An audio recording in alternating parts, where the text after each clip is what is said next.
Arise and awake. Stop not till the goal is reached. જે પ્રાપ્ત ન થાય ત્યાં સુધી પ્રયત્ન કરો. ઉત્તિષ્ઠ. તો અંદર તો શક્તિ કોઈ મનુષ્ય એવો નથી કે એમાં ન હોય. અંદર આત્મા છે, એ શક્તિ. એ અસ્તિત્વમાં, ભગવાનના અસ્તિત્વમાં શ્રદ્ધા. શ્રદ્ધા. Not believe, faith. Not believe, faith. Believe નહીં, માન્યતા નથી, તમારી શ્રદ્ધા. અને વિદ્વાનો તો એવું કહે છે કે તમે ભગવાનમાં શ્રદ્ધા રાખો કે ના રાખો, તમારી જાતમાં તો શ્રદ્ધા રાખો. તમારી જાતમાં શ્રદ્ધા રાખો. તમારા અંદર જ આત્મા છે. એ પરમાત્માનો અંશ છે, પરમાત્માનો જ ભાગ છે. Have faith in yourself. એ શ્રદ્ધા. અને એનાથી બહુ બળ ઉત્પન્ન થાય. એકવાર અંદર રહેલા આત્મા ઉપર તેને શ્રદ્ધા પ્રગટ થઈ જાય, એમાંથી એક બળ પ્રગટ થાય. અમે એનસીસી ના ઓફિસરની ટ્રેનિંગ લેવા ગયા, મિલિટરીની 3 મહિનાની ટ્રેનિંગ લીધી હતી. શરીર બહુ જાડું હતું, અત્યારે થોડું જાડું થઈ ગયું છે, પણ શરીરને પાતળું કરી શકાય છે. ખબર પડી ગઈ શરીરને પાતળું કરી શકાય છે. પણ જ્યારે કે કામટી છે, નાગપુર પાસે કામટી, મહારાષ્ટ્રમાં, એ કામટીમાં મિલિટરી ટ્રેનિંગ અમને એનસીસી ઓફિસરની. અને આમ તો મારી ઈચ્છા નહોતી, મારે એનસીસી બહુ ગમતું હતું, કારણ વાંચવાનું છોડીને કસરત કરવાની, દોડવાનું, આ એ તો બહુ મનથી અનુકૂળ નહોતો. પણ હું એક પટેલભાઈ સાથે ગયા શાહીબાગમાં, શીખ ઓફિસર હતો કે બેની સિલેક્શન કરવાનું છે. અને થોડી વાર અમે ઇન્ટરવ્યુ લીધો અને પછી મને બોલાયો કે બ્રધર જોશી, કોંગ્રેચ્યુલેશન. હું ભગવાનને પ્રાર્થના કરી, ભગવાન મને સિલેક્ટ ન કરે સારું, મને સિલેક્ટ ન કરે સારું, મને સિલેક્ટ ન કરે સારું, એવું કહેતો હતો ભગવાનને. Professor congratulation, you are selected.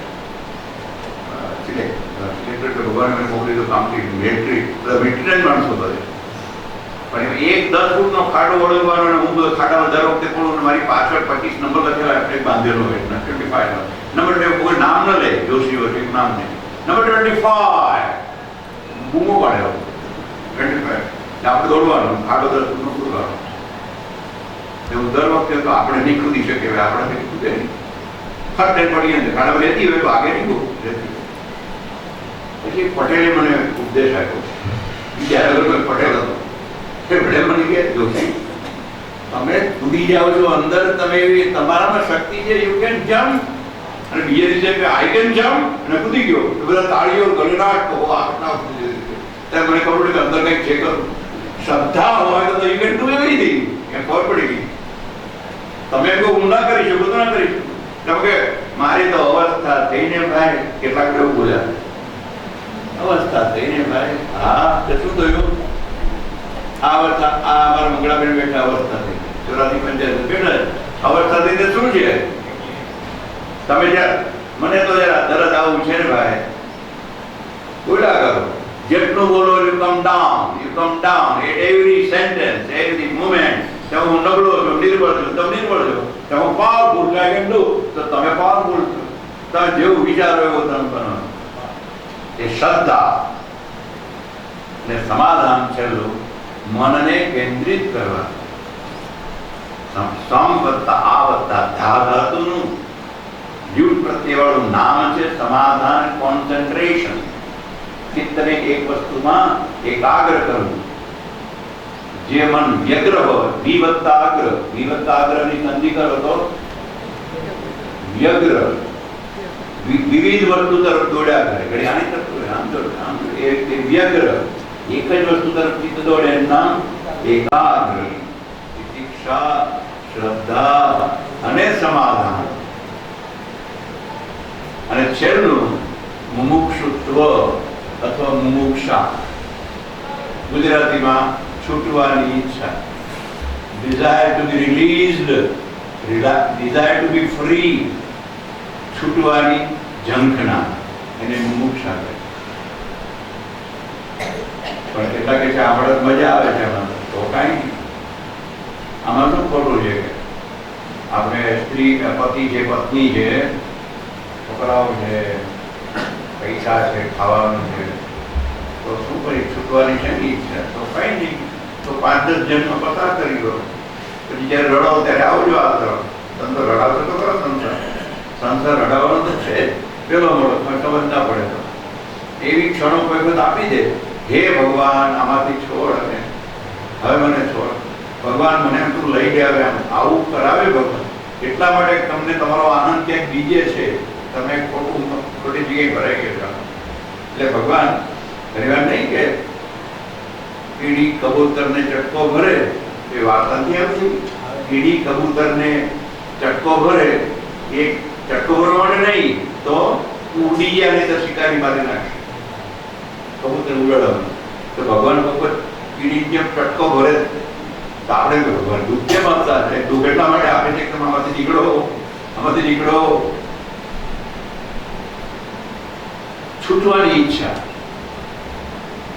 Ramakrishna Paramahamsa 4 પ્રકારના જીવો ગણાવે છે. તો બદ્ધ જીવો હોય છે, બદ્ધ જીવો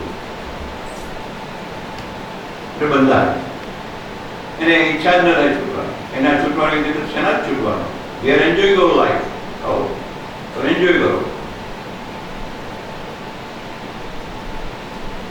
અને બીજું એક મુમુક્ષુ હોય છે. મુમુક્ષુ એટલે છૂટવાની ઈચ્છા વાળો. એને છૂટવાની તો ઈચ્છા છે કે આમાં છૂટવું, પણ જેને બંધનનો અનુભવ થાય ને, સાંકળ બાંધી હોય ને, બંધનનો જે કેટલાક કેદીઓ હોય બાંધ્યા હોય તો ખબર ન પડે કે આ બંધન શું ખબર પડે, ખાવાનું મળે છે, જન્મ મળે છે, ખબર નથી.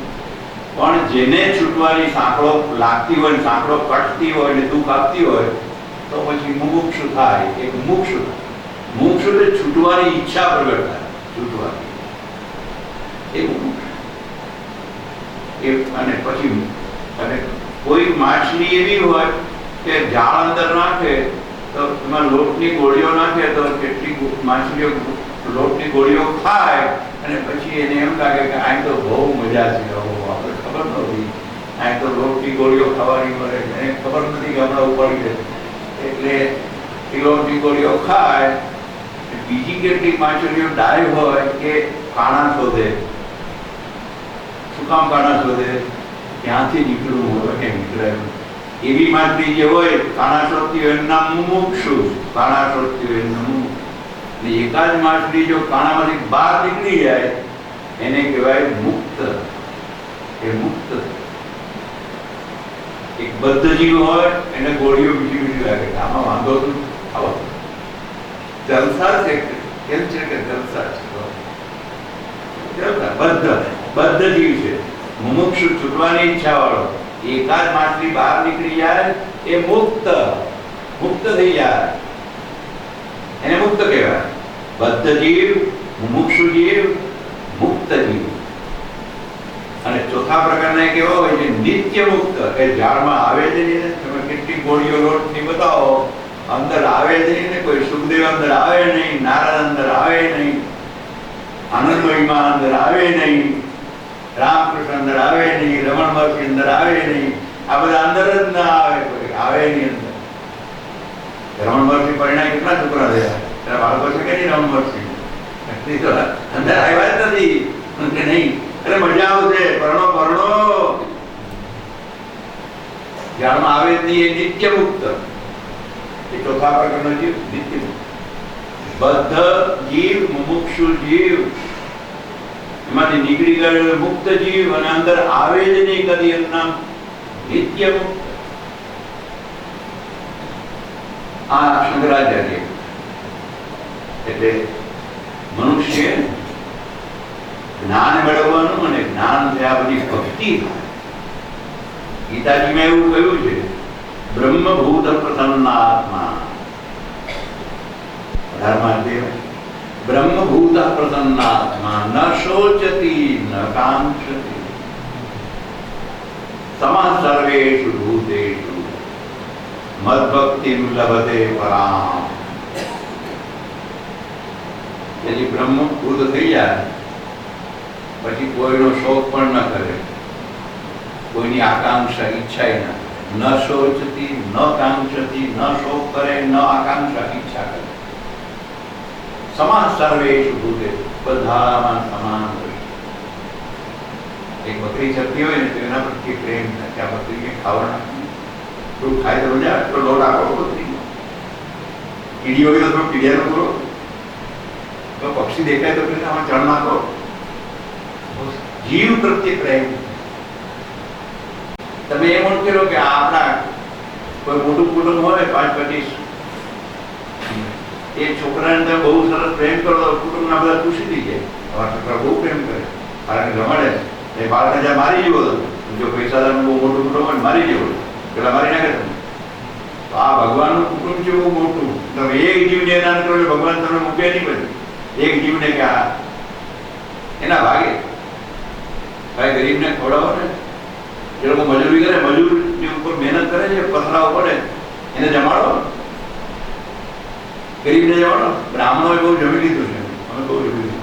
બ્રાહ્મણ ભોજડો અમે હતા ભાદરવામાં, અમને નાના હતા જમવા પડે, ગોરબાપા જમવા આવડે જામી પડતો બ્રાહ્મણ, એ બરાબર ચાલો જમાડે. પણ હવે જમાડવાનો હોય તો ગરીબ માણસો આવો આવવા દો એને. એક વાર પ્રયોગ તો કરી જાઓ, 2-5 વખત જમાડતો પછી તમને બહુ આનંદ આવે. કારણ કે પરમાત્માના વાલા દીકરાઓ છે. દરિદ્ર નારાયણ બધા પરમાત્મા, પશુ પક્ષીઓ જંતુઓ બધા ભગવાનના જ છે.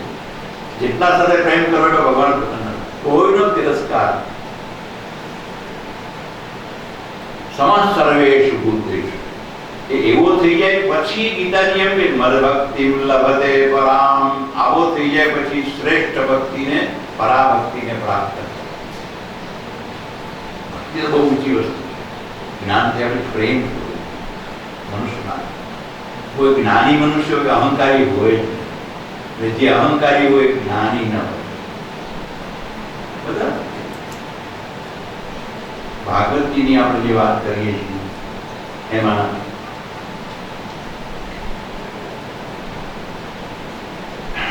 મૈત્રેય ઉવાચ સ્વસર્ગસ્યાશિષં લોક્યામ આશાસાનાં પ્રવેપતિં નિવૃત્ત સંધ્યાનેમો ભાર્યામા પ્રજાપતિઃ. કશ્યપ અને દિતિની વાત આવે છે. કશ્યપ ઋષિ એને 2 પત્નીઓ, એક દિતિ ને બીજી અદિતિ.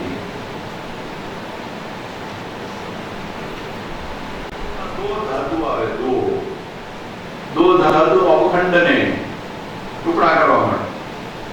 दो ધાતુનો અર્થ ટુકડા કરવા. એમાંથી દિતિ શબ્દ બને.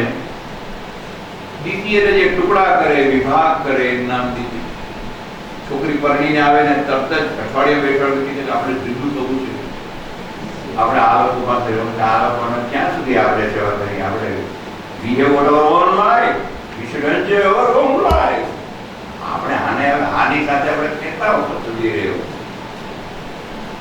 જે છોકરી પરણીને આવીને તરત જ જુદા કરવાનો વિચાર કરે એને શું કહેવાય? દીતિ કહેવાય કે અદિતિ કહેવાય? દીતિ કહેવાય. જે ટુકડા કરે, ભાગલા પાડે, કુટુંબના કે માણસના ભાગ પાડે. તમે લેવા પટેલ કે તમે કડવા પટેલ, તમે અવધિચ્ય બ્રાહ્મણ છો કે ભાગલા જ પાડો, કેવા છો, શું કરશો જાણીને? ભાગલા પાડે તે દીતિ ને ભેગા કરે તે છોકરી. તો અદિતિ જેવી હોવી જોઈએ, એ જુદા હોય ને ભેગા કરે. આપણી સંસ્કૃતિ તો એમ કે છે. આ તો દીતિ તો છે કશ્યપ ઋષિ. દીતિ અને કશ્યપ. કશ્યપ ઋષિ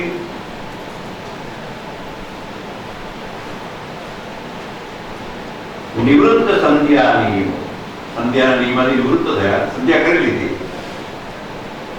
ભાર્યામાહ પ્રજાપતિ. એ કશ્યપ પ્રજાપતિએ પોતાની પત્નીને કહ્યું. શું કહે છે? આ 2 કોનો સંવાદ છે? કશ્યપ ઋષિ અને દીતિનો સંવાદ. કશ્યપ સંધ્યા કરે પછી પોતાની પત્નીને કહે છે. કશ્યપ ઉવાચ. કશ્યપ બોલ્યા, અપ્રાયત્વાદ આત્મનસ્તે દોષાન મૌભર્તિકારુત મન્યદેશાતિચારેણ દેવાનાં જાતિહેરણાત भविष्यतस्तवा भद्रे भद्रे जाकराजमौ। હવે દીદીએ તો એવો આગ્રહ કર્યો સંધ્યા સમયે દીદીએ કે મારે સંતાનની ઈચ્છા છે, એમ એને કહ્યું સંતાનની। એટલે સંધ્યા સમયે સ્ત્રી પુરુષના સંબંધની ઈચ્છા દીદીએ સંધ્યા સમયે કરી। અને અમુક સમયે સંયમ રાખવાનો, માણસોને સંયમ રાખવાનો, એકાદશીના સમય હોય, સોમવારનો દિવસ હોય, અમુક દિવસો સંયમ ના હોય। અને આ દીદીએ કશ્યપ ઋષિને સંધ્યા સમયે એમ કહ્યું કે મને સંતાનની ઈચ્છા છે। એટલે એના પતિ એને સમજાવે છે કે આ સમય યોગ્ય નથી, તો એને સમજાવે।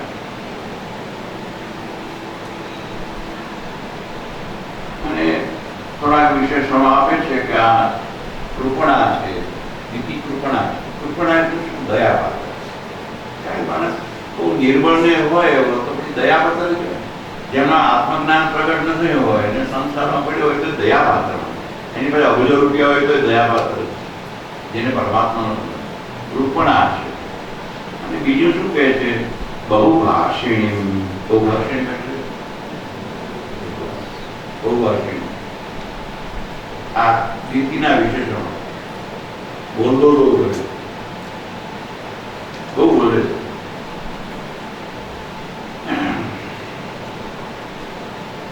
અને જ્યારે એને એવી માગણી કરી છે ત્યારે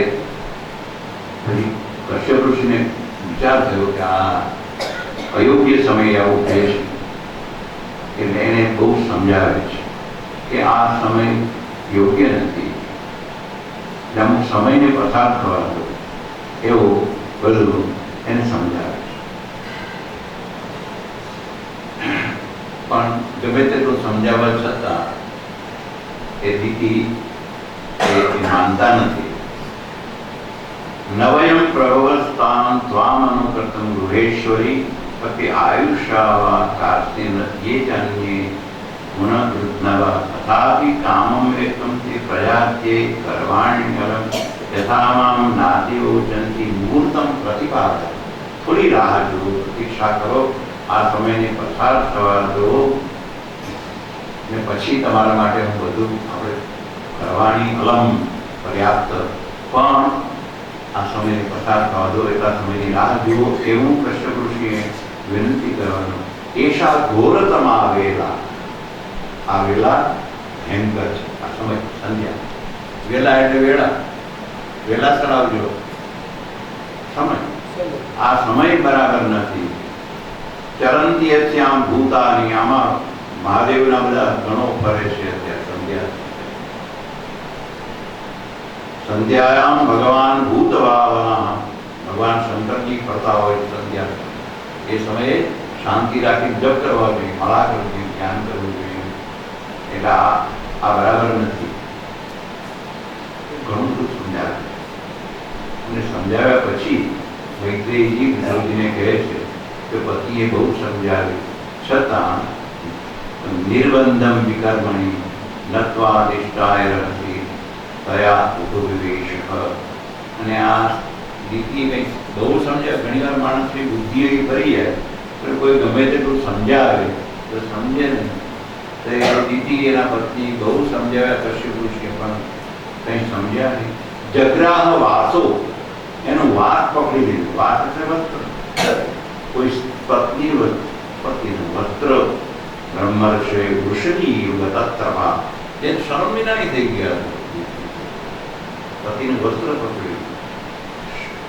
એવી સ્ત્રી ને આવું થયું કે તમે સંબંધ બાંધવાનો આગ્રહ રાખ્યો, સંબંધ બાંધવાનો એટલે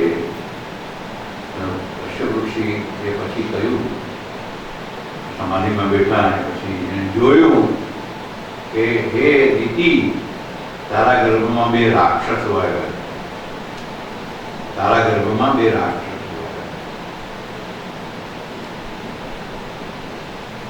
ઓહો, એટલે પછી તે મારું માનું નહીં. નમો રુદ્રાય મહાતે, પછી ભગવાન રુદ્રની સ્તુતિ કરી એને. પછી શું? તમે જે કરવા ન યોગ્ય હોય એ કરો, પછી તમે પ્રાર્થના કરો, એનો બહુ અર્થ નથી. પણ બીજી બહુ પ્રાર્થના કરી. કશ્યપ કહે છે કે આ તે દોષ કર્યો છે એટલે દેવનો તિરસ્કાર કર્યો છે. ભવિષ્યતસ્તવા ભદ્રા ભદ્રે ઝાકરાદમો લોકાન સપાલાન ચંડી વિપુલ. આવા રાક્ષસો તારે ત્યાં પ્રગટ થશે. પછી બહુ પ્રાર્થના કરી કે મારા ઉપર કૃપા કરો, મારી ભૂલ થઈ. પછી કહ્યું કે આનો પૌત્ર આવશે ને એ મોટો ભક્ત થશે. હિરણ્યકશિપુનો પુત્ર અને કશ્યપનો પૌત્ર. હિરણ્યકશિપુની આ સ્ત્રી છે, એને ત્યાં બે રાક્ષસો, હિરણ્યાક્ષ અને હિરણ્યકશિપુ નો જન્મ. પછી કશ્યપ ઋષિ કહે છે કે આ તો રાક્ષસો થવાનો છે, પણ એનો જે દીકરો થશે પ્રહલાદ, એ મોટો ભક્ત થશે એવું એને કહ્યું છે. અને આમ થયું ત્યારે જિજ્ઞાસા થઈ કે આવું બધું આ હિરણ્યકશિપુને આપણે રાક્ષસો કેવી રીતે થયા, એવો પ્રશ્ન પૂછવામાં આવ્યો. ત્યારે